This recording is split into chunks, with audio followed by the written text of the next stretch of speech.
The year was 1943. The salty air of the Connecticut coast swept across the runways of Blackstone Naval Air Station, carrying with it the smell of oil, sweat, and the constant thrumming promise of power. For most, this was just a place of work, a cog in the mighty machine of war. But for Evelyn Reed, it was everything. Evelyn, or Evie as she insisted, wasn't a pilot. She wasn't a Rosie the Riveter, though she respected them deeply. She was a junior aeronautical engineer, one of a handful of women who had fought their way into a world of men, blueprints, and slide rules. Her corner of the massive Vought aircraft hangar felt like a small island in an ocean of masculine confidence. She stood barely 5.5 feet tall, with sensible brown hair pinned neatly under a scarf and hands that were more comfortable with a micrometer than a mixing bowl. Her father had been a barnstormer, a man who spoke of wings and wind as if they were old friends. He'd taught her that an airplane had a soul, and to understand it, you had to listen.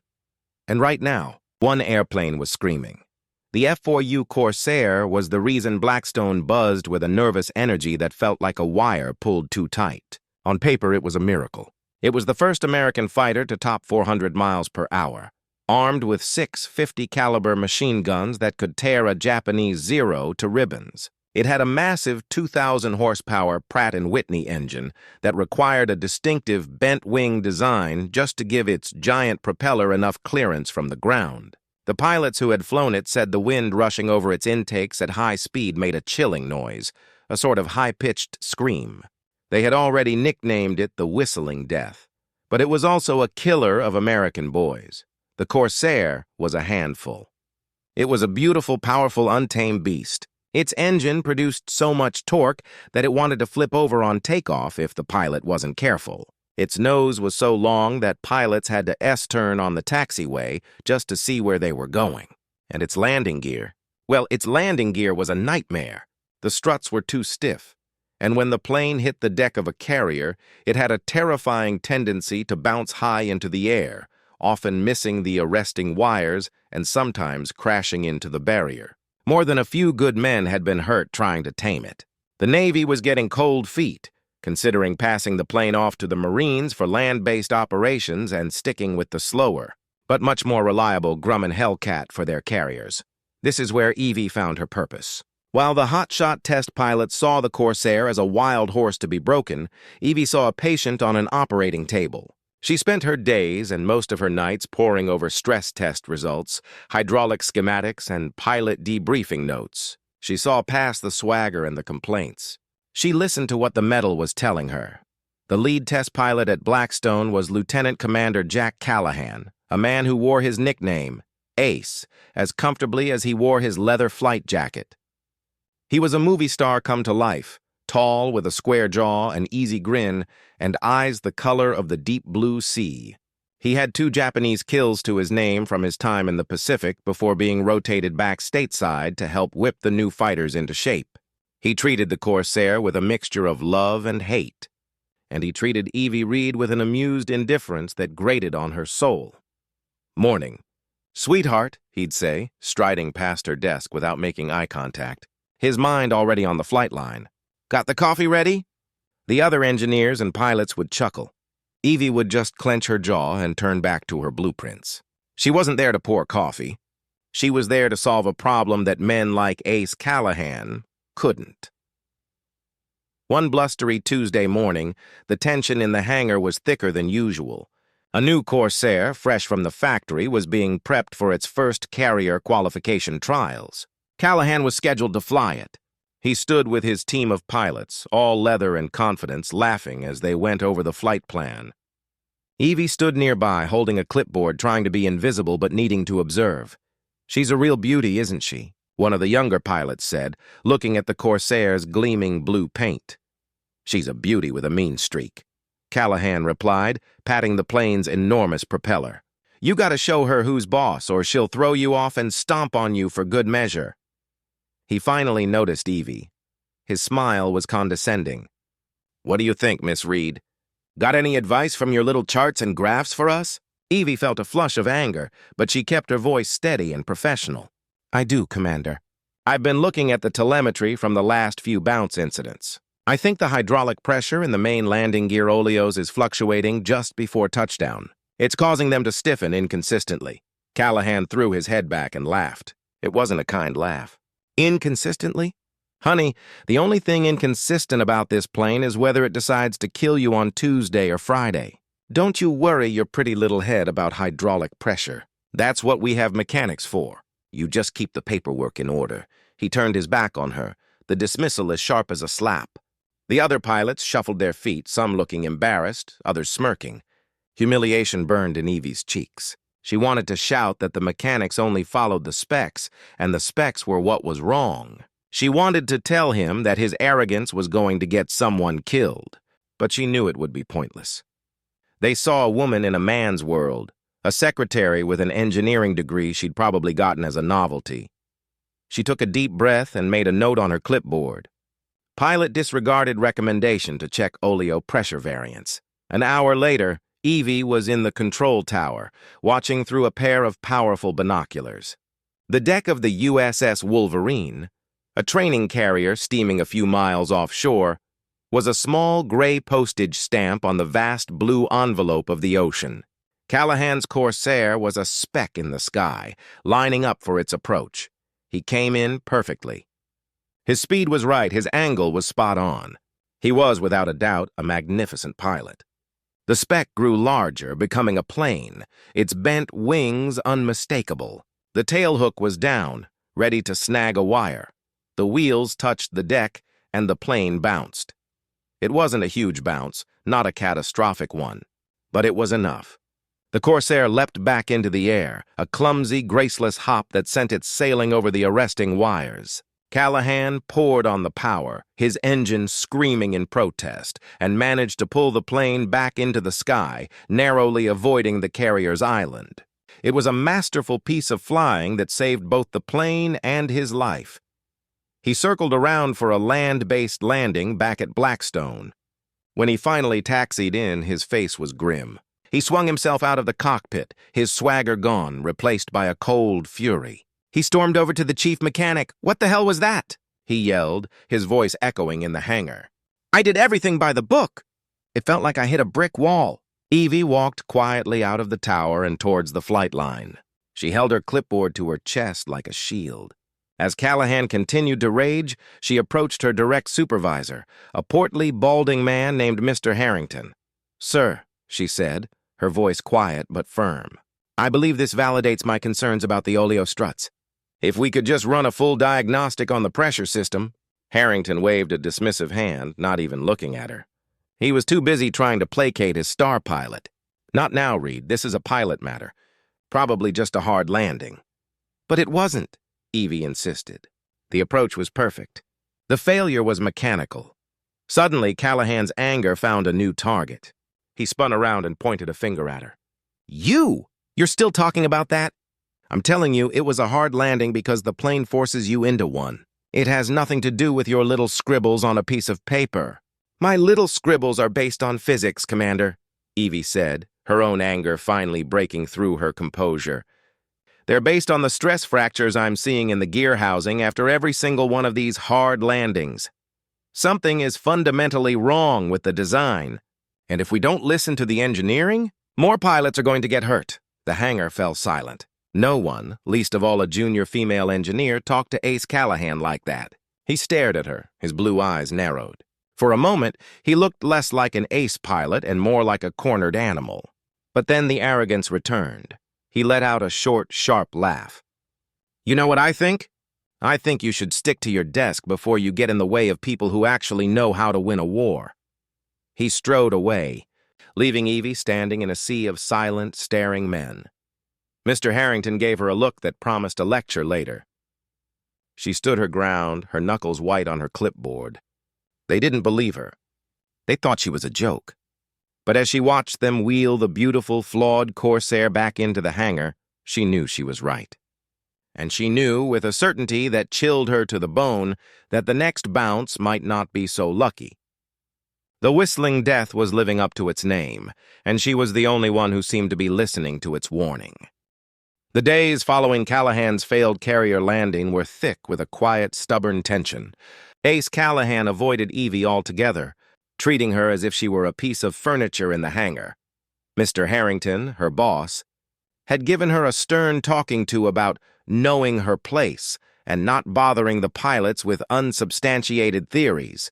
She was explicitly reassigned to paperwork, tasked with cataloging parts inventories and cross-referencing supply manifests, work designed to keep her busy, and more importantly, to keep her away from the Corsairs.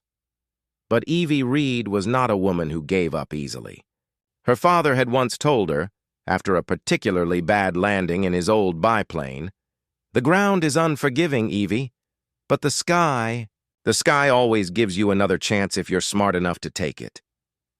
She saw the Corsairs' flaws not as a dead end, but as a puzzle waiting for the right mind to solve it. So she worked in secret. During the day, she dutifully filled out her inventory forms, her mind a million miles away. But at night, when the hangar was quiet and the only sounds were the groaning of the metal roof and the distant cry of gulls, she would slip back to her desk. Under the small glow of a single desk lamp, she pulled out the real files, the accident reports, the metallurgical analyses, the hydraulic schematics. She became a ghost in the machine, a silent observer hunting for a ghost of her own. She knew the problem was the bounce. The pilots knew it. The Navy knew it. But they were all looking at it as a piloting problem or a simple structural flaw. They blamed the pilot's techniques or the strength of the landing gear. Evie was convinced it was something more subtle, something hidden in the very way the plane was designed to absorb energy. Her breakthrough came not from a blueprint, but from a piece of high-speed film. The Navy had recently started using new cameras to record test landings in slow motion. Most of the engineers found the films tedious, but Evie watched them with an almost religious focus. She spent hours in a small, stuffy screening room, watching Callahan's failed landing over and over again. She saw the wheels touch down, saw the massive plane squat, and then saw it leap back into the air, forward, reverse, frame by frame. Forward, reverse. Then she saw it. It was a flicker of movement, almost invisible at normal speed. Just as the landing gear struts compressed under the full weight of the aircraft, there was a tiny, almost instantaneous rebound. But it wasn't just the struts. For a fraction of a second, the hydraulic fluid, which was supposed to dampen the impact, was acting more like a solid. The pressure was spiking so fast that the fluid couldn't flow through the valves properly. Instead of absorbing the shock like a cushion, the landing gear was behaving like a pogo stick. It wasn't a matter of the gear being too stiff. It was a matter of the hydraulics being too slow. Her heart hammered in her chest. This was it. This was the ghost she had been hunting. She knew that bringing this theory to Harrington or Callahan would be useless. They had already made up their minds about her. She needed an ally, someone who would listen to the data, not dismiss the person presenting it. Her eyes fell on Chief Petty Officer Frank Miller. Frank was a mechanic, a man in his late 50s with grease permanently etched into the lines of his hands and a face that looked like a well-worn road map. He'd been working on naval aircraft since they were made of wood and fabric. He rarely spoke, but he saw everything. Evie had noticed him watching her, a flicker of something, curiosity, sympathy, in his eyes when the pilots dismissed her. He loved airplanes with a quiet passion that she recognized. One evening, she found him working late on the engine of a Hellcat. "Chief Miller?" she started, her voice feeling small in the cavernous hangar. He grunted without looking up from the nest of wires he was tending. "Miss Reed, I need your help," she said, getting straight to the point. "Or at least I need you to look at something. Something about the Corsair." He finally straightened up, wiping his hands on an already filthy rag.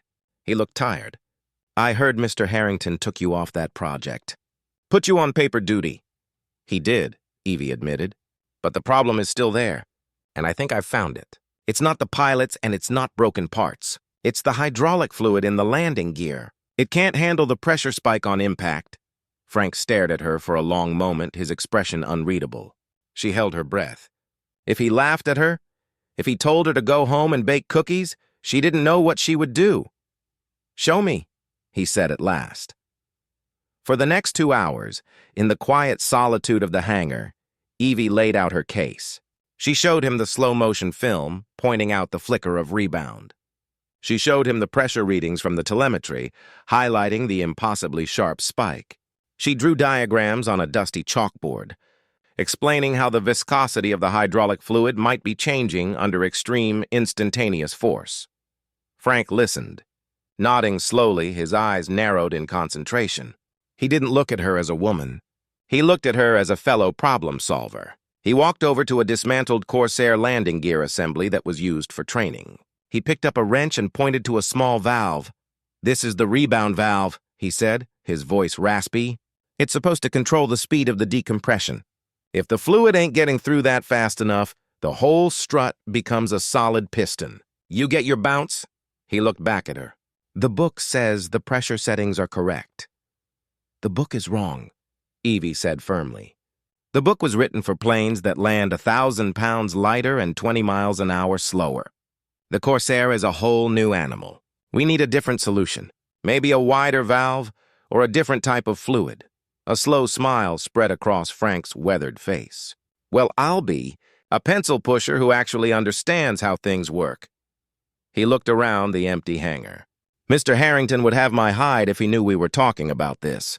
And that hotshot Callahan would probably accuse us of sabotage." "So you'll help me?" Evie asked, a wave of relief washing over her. "I'll do better," Frank said. "I'll help you prove it." Their alliance became a silent conspiracy.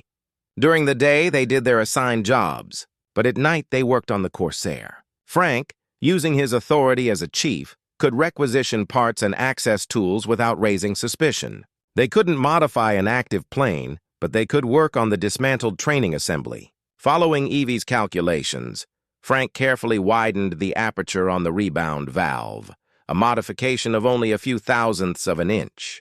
It was delicate, precise work. As they worked, a new tragedy struck.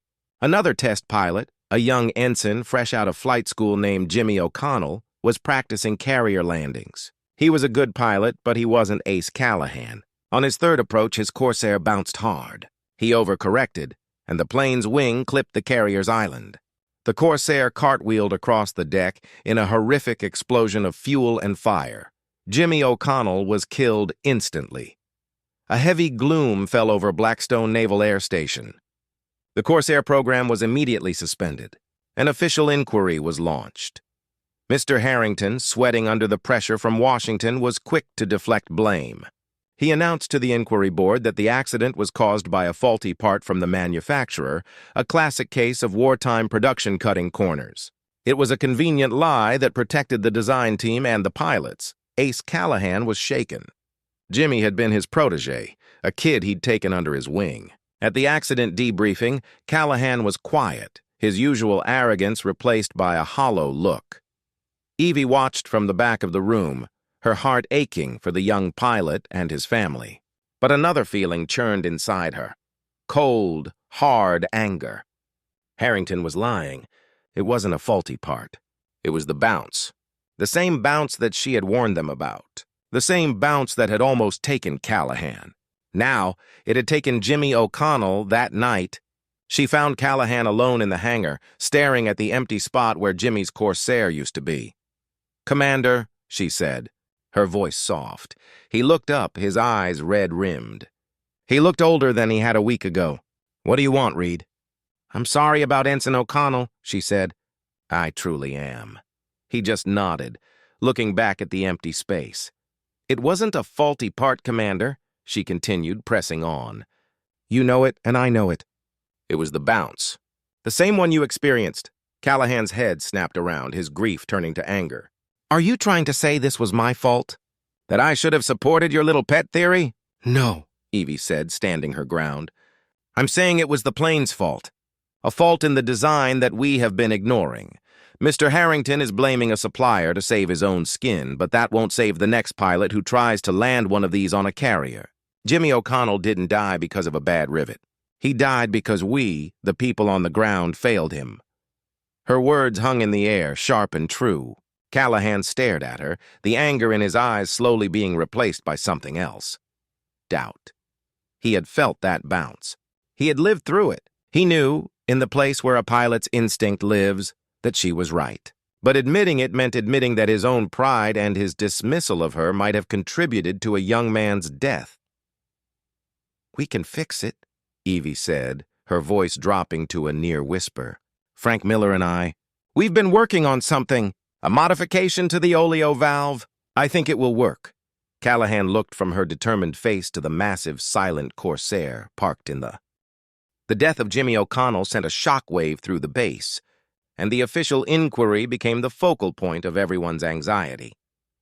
Mr. Harrington stuck to his story about a faulty part, producing a single sheared bolt that he claimed was made of substandard steel. It was a plausible explanation, one that the Navy brass seemed willing to accept because it was simple and didn't question the millions of dollars invested in the Corsair program. But Ace Callahan couldn't shake Evie's words. "We, the people on the ground, failed him." The phrase echoed in his mind during sleepless nights. He had built his career on skill, instinct, and an unshakable confidence in his own judgment. But for the first time, he was forced to confront the possibility that his judgment had been clouded by simple, ugly prejudice. He had dismissed Evie Reed because she was a woman, not because her science was unsound, and a boy had died. The day after their confrontation in the hangar, Callahan sought out Chief Miller. He found the old mechanic in his workshop, methodically cleaning a set of engine cylinders. "Chief," Callahan began, his tone stripped of its usual bravado, "I need to ask you something off the record." Frank Miller didn't stop his work. "Shoot." "Miss Reed. She says the two of you have been working on a fix for the Corsairs' landing gear. Is that true?" Frank placed a cylinder down with a soft, metallic ring. He looked Callahan straight in the eye. "Miss Reed is the sharpest engineer on this base, Commander. If she says she has a fix, I'd bet my pension she has a fix." That was all Callahan needed to hear. Frank Miller was a man of few words, and his praise was worth more than a dozen medals. The seed of doubt that Evie had planted in Callahan's mind began to sprout. Later that day, Callahan found Evie at her desk, surrounded by piles of the useless inventory forms Harrington had assigned her. "Reed," he said, his voice low. "Show me." Evie looked up, surprised. Without a word, she led him to the back of the hangar where the training landing gear assembly sat. Frank Miller was already there, a silent guardian of their secret project. Evie picked up a piece of chalk and began to sketch on the concrete floor, explaining her theory about hydraulic lock and the modified rebound valve Frank had machined. She didn't use jargon or complicated formulas. She spoke in plain, direct terms, explaining how the impact force needed a better way to escape. She spoke of the plane like it was alive, explaining how it needed to breathe, to exhale the tremendous energy of landing. Callahan listened, truly listened for the first time. He asked sharp, intelligent questions, not to challenge her, but to understand. He looked at the widened valve, a tiny piece of metal that was supposed to solve a massive problem. It seemed too simple, too small.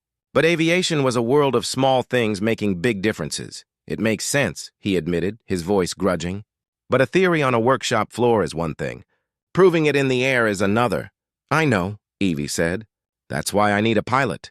Their conversation was interrupted by the angry voice of Mr. Harrington. "What is the meaning of this? Commander, what are you doing back here with her?" Harrington's face was red, a mixture of fear and fury. He had seen Callahan and Evie talking, and it was his worst nightmare. An alliance between the star pilot and the woman he'd tried to silence could undo his entire cover-up. "Miss Reed was just showing me her analysis of the landing gear failure," Callahan said calmly, positioning himself slightly in front of Evie. "Her analysis is irrelevant," Harrington sputtered. "The inquiry has already determined the cause was a manufacturing defect. I have ordered her to cease this. Unauthorized investigation. Reed, you are on thin ice. One more step out of line, and I will have you transferred to a supply depot in the middle of Kansas. Is that clear?" The threat was real. For Evie, losing this job meant more than just a paycheck. It meant losing her chance to contribute, to save lives, to honor her father's memory. It meant being defeated by small-minded men like Harrington. She felt a knot of fear tighten in her stomach. This was the moment of sacrifice. She looked Harrington dead in the eye, her voice trembling but unbroken. "With all due respect, sir, you are wrong. And your lie is going to kill more pilots. I won't stop. Even if you fire me, I'll take my findings to the Navy directly. This is more important than my job." Harrington was stunned into silence. He hadn't expected such open defiance. Callahan stepped forward. "She's not alone, Harrington. I've seen her data. I believe she's right. And I'm willing to stake my reputation on it. I'm going to recommend to the base commander that we test her modification. This was a mutiny." Harrington's carefully constructed world was crumbling. "You're both insane," he stammered.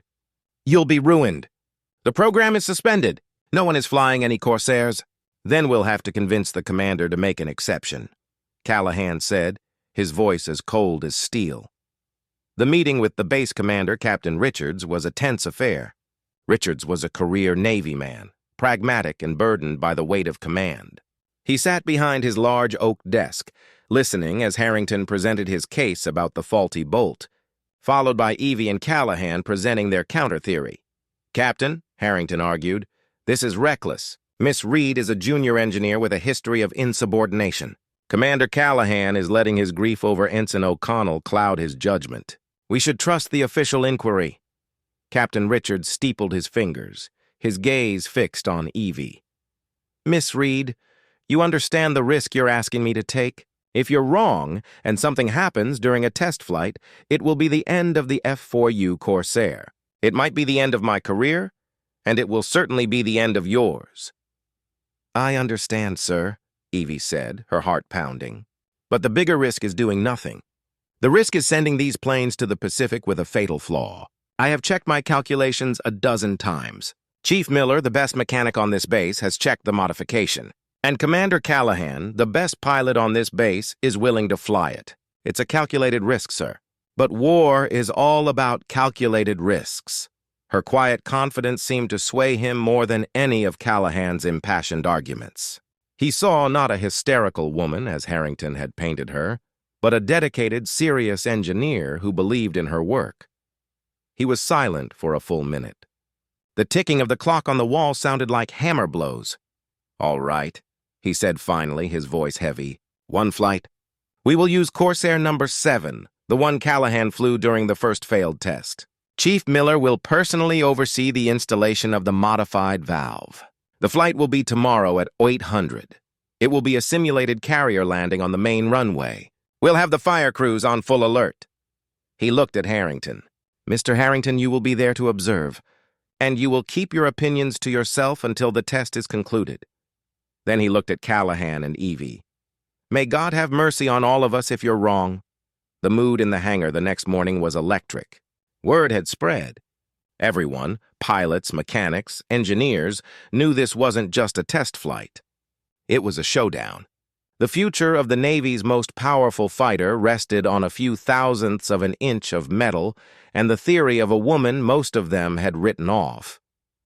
Evie stood on the flight line with a radio headset, her stomach in knots.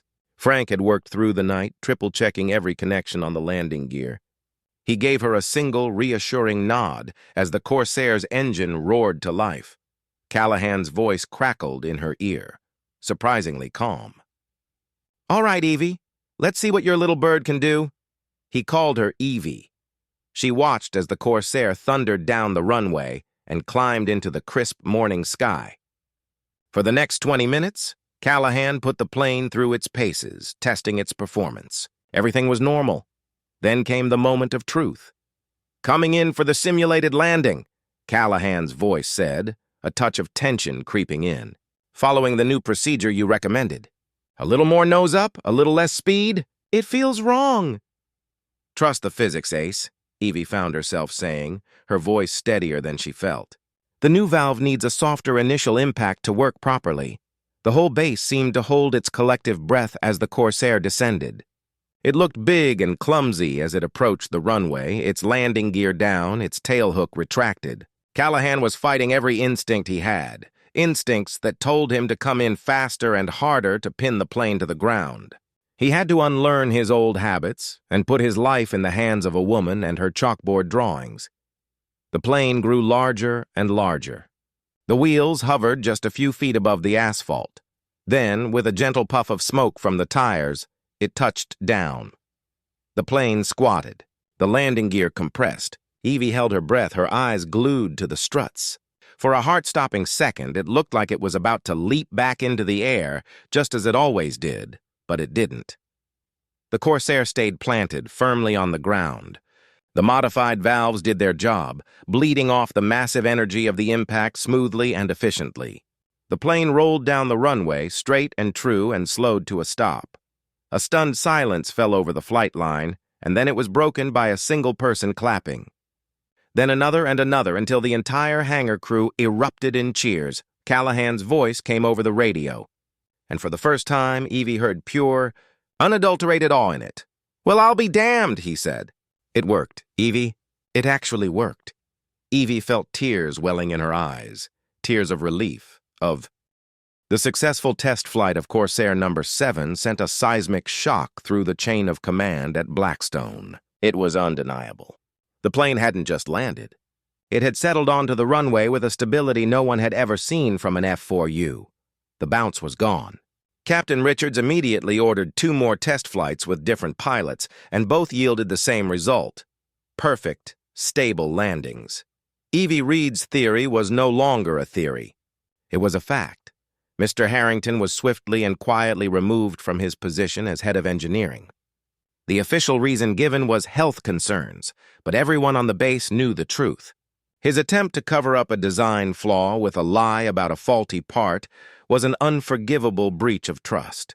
He was replaced by a more forward-thinking engineer from the main Vault office, a man who, on his first day, walked directly to Evie's desk, shook her hand, and said, "I've read your report. Brilliant work. Let's get to it."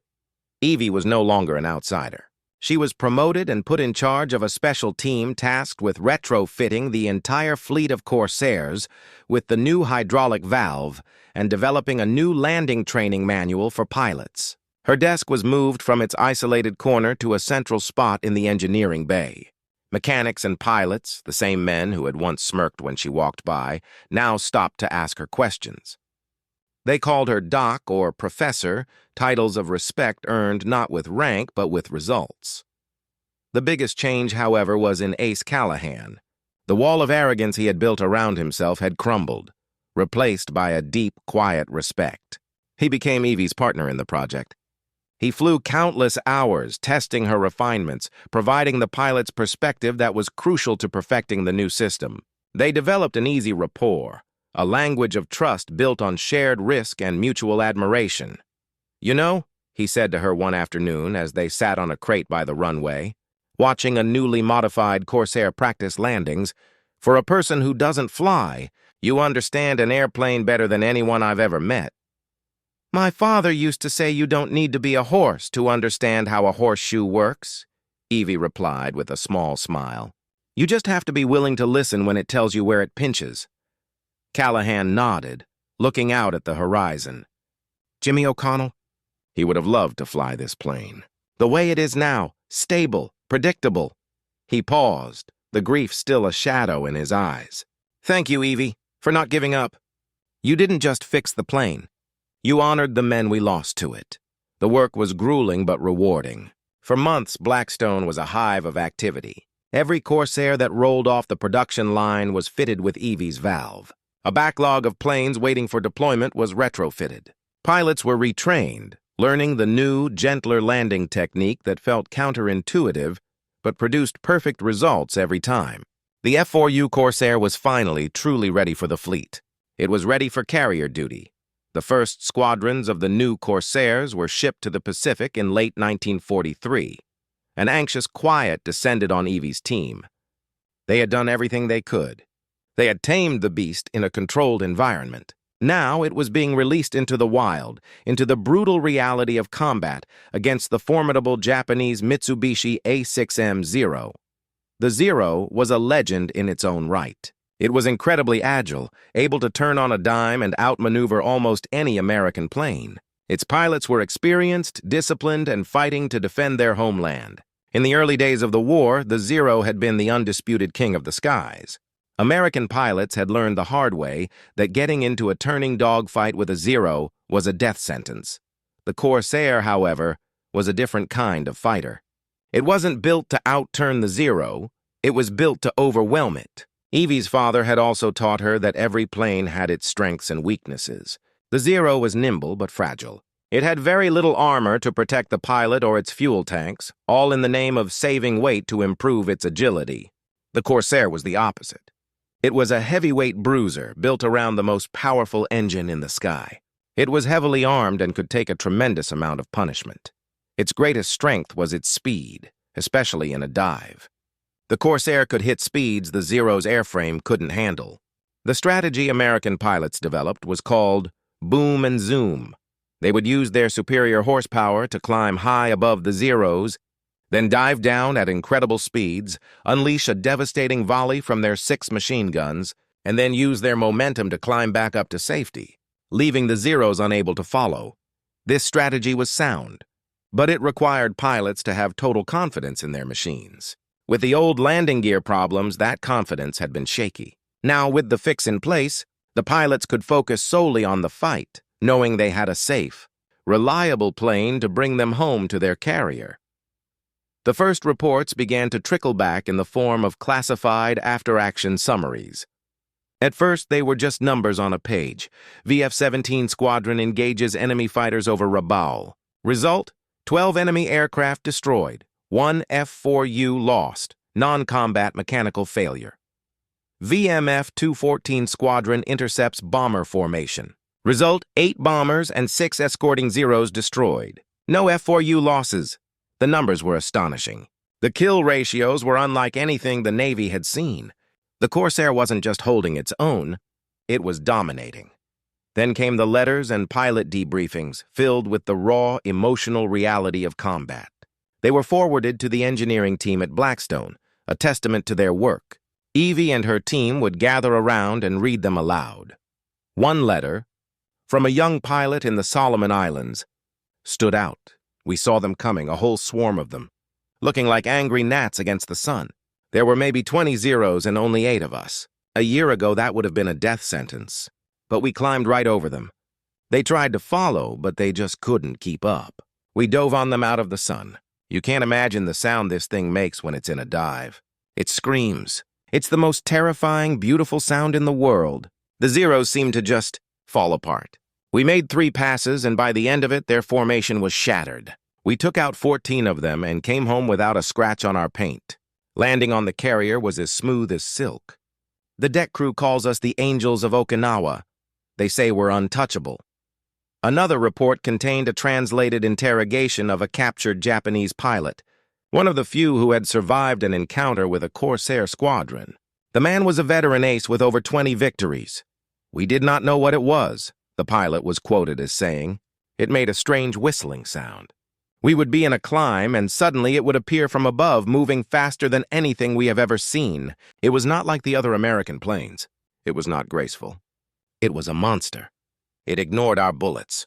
We would try to turn, but it would be gone, climbing back into the sun. Before we could regroup, it would come down again. Our best pilots, men who had never known defeat, were helpless. They were stunned. It was like fighting a demon. Japanese pilots were stunned. When Evie read those words, a profound sense of fulfillment washed over her. All the long nights, the dismissal, the humiliation, the fight against men like Harrington, it all melted away. The whistling death they had feared on the home front had become a sound of hope for American pilots and a sound of terror for the enemy. Her work, the work of her team, was saving lives and changing the course of the war in the Pacific. Ace Callahan, who had been promoted and was now preparing to head back to the Pacific to lead his own Corsair squadron, stood beside her as they read the reports. "You did it, Evie," he said, his voice thick with emotion. "You gave us the angel we needed." Evie looked at the powerful, beautiful planes lined up on the runway, their bent wings looking like a bird of prey at rest. They were no longer just machines to her. They were a part of her. She had listened to their secrets, healed their flaws, and helped them find their true soul. They were, in a way, her children, and she was sending them off to war, praying they would bring their pilots home safely. The war in the Pacific raged on, and the legend of the F4U Corsair grew with every battle. The plane, once a source of fear and frustration for the Navy, had become its most lethal weapon.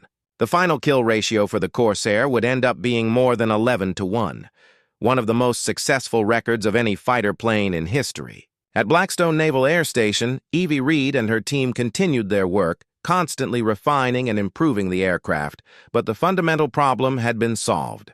The victory was theirs. One crisp autumn afternoon in 1944, as the war was entering its final, brutal stages, a message came for Evie. It wasn't a military directive or an engineering memo. It was a personal letter, its envelope worn and slightly stained with what looked like motor oil. The return address was a naval base in Guam. It was from Ace Callahan. She opened it with a sense of nervous anticipation. She and Ace had kept in touch, their letters a strange mix of technical talk about engine performance at high altitude and brief, carefully worded updates about his life on the front lines. But this one felt different. "Evie," it began, "I'm writing this because there's something I should have told you a long time ago. Something I should have said back at Blackstone, but I suppose my pride was still a little bruised. After all, it's not every day a hotshot pilot gets his life saved by a brilliant engineer he once told to go fetch coffee. Remember that test flight? The one where we first tried out your new valve? The day we proved you right? I told everyone it went off without a hitch. A perfect flight. That wasn't the whole truth. During the final approach, just as I was concentrating on the landing, I got a warning light. Oil pressure. It was dropping like a stone. An engine seizure at that altitude would have been, well, you know what it would have been. I was about to abort the landing, to try and climb and maybe bail out. My training was screaming at me to follow emergency procedure. But then your voice came over the radio. You were so calm. You said, "Ace, your oil pressure is fluctuating." It's a bad sensor reading. I'm showing steady pressure on my end. The engine is fine. Trust your instruments, but trust my readings more. Just bring her home. I had a choice to make. Abort the landing and follow the book, or trust you.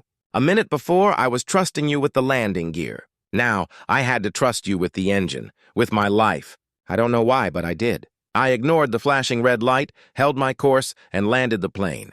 When the mechanics checked it out, you were right. A faulty sensor wire was giving a false reading. The engine was perfect. If I had tried to abort, to pour power into that engine with my focus split, who knows what might have happened. You didn't just fix the landing gear that day, Evie. You saved the pilot, too. You saw a problem I couldn't, and you had the answer before I even knew the right question to ask. Evie's hand trembled as she held the letter. She remembered that moment clearly. She had seen the erratic data from the oil sensor on her monitoring console in the control tower. She had cross-referenced it with 2 other engine readings and saw they were stable. It was a simple deduction for her, a matter of analyzing the data. She had mentioned it in her post-flight report, but in the excitement of the successful landing, it had been overlooked by everyone, including her. She never knew that Callahan had considered it a life-or-death moment. She had thought his awe was just about the landing. She continued reading. I never told Harrington or Captain Richards or anyone else about that. At the time, I think I was embarrassed. But now I realize it's the most important part of the story. It wasn't just about you being a great engineer who could fix a plane. It was about you being a leader, a person who could stay calm under pressure and see the whole picture. You weren't just fixing a machine. You were protecting the ghost inside it, the pilot. I'm telling you this now because I saw something yesterday that made me think of you. We were escorting a flight of bombers and we got jumped by a squadron of Zeros. It was a real furball. I saw one of my wingmen, a young kid from Ohio, get a Zero on his tail. He was panicking. I got on the radio and all I could think about was you in the tower that day. I kept my voice calm just like you did. I talked him through a maneuver, a split S-dive. The Corsair screamed. The Zero tried to follow and its wing ripped right off. The kid came home shaking. But he came home. What you taught me that day at Blackstone wasn't just about hydraulics. It was about trust. It was about listening. It was about seeing past the uniform or the gender or the rank and recognizing competence. You fought for that plane, Evie. You fought the system. You fought the prejudice, and you won. And thousands of us out here are alive because of it. Whatever you do after this war is over, never let anyone tell you that you don't belong. You belong at the head of the table. Stay safe. Ace. Tears streamed down Evie's face as she finished the letter. It wasn't just a thank you. It was a confession, a validation that went deeper than any promotion or commendation. He had kept her secret, the secret of her saving him, perhaps to protect his own reputation at first. But now he was giving it back to her as a gift, as the ultimate proof of her worth. It was her final, quietest, and most important victory. A few years later, the war was over. The world was trying to piece itself back together. Evie Reed, no longer a junior engineer, was helping to design the next generation of jet aircraft. The era of the propeller plane was fading, but the lessons she had learned were timeless. One day, a package arrived for her. Inside was a small framed piece of dark blue metal, scratched and slightly dented. It was a piece of an F4U Corsairs fuselage. Attached to it was a small brass plaque. It read, "To Evelyn Reed, the angel behind the angels, with eternal gratitude." The pilots of VMF 214. Ace Callahan, who had survived the war and was now a decorated commander, had arranged it. It was a piece from his own plane. Evie placed the plaque on her desk, a constant reminder of the fight, the sacrifice, and the ultimate triumph. She had been insulted, mocked, and underestimated. But she had listened to the soul of a machine, trusted in the power of facts, and in doing so had not only tamed the whistling death, but had earned the respect of the very men who had once looked down on her. The truth had been exposed, not in a loud courtroom or a public ceremony, but in the quiet courage of a pilot's letter and the silent gratitude of the men who flew her planes into history.